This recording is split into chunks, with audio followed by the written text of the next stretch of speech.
Sa iba pang mga balita, sumailalim na sa inquest proceedings ang 4 na Hong Kong nationals na naaresto sa tinaguriang floating Shabu Laboratory sa Subic, Zambales noong Lunes ng gabi. Mula sa DOJ, may report si Roderick Mendoza. Live. Roderick. Lakay, iniharap na nga sa inquest proceedings dito sa Department of Justice ang 4 na Hong Kong nationals na naaresto sa loob ng fishing vessel sa Subic, Zambales noong Lunes.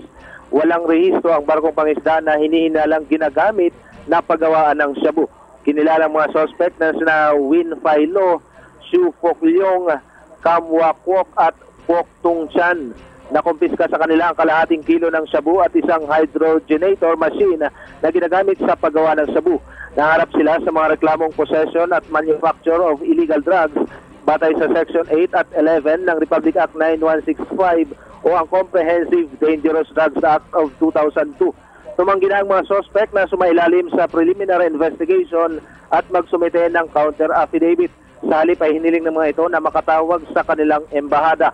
2 PAW lawyer ang nagsilbing interpreter at abogado ng mga Hong Kong nationals.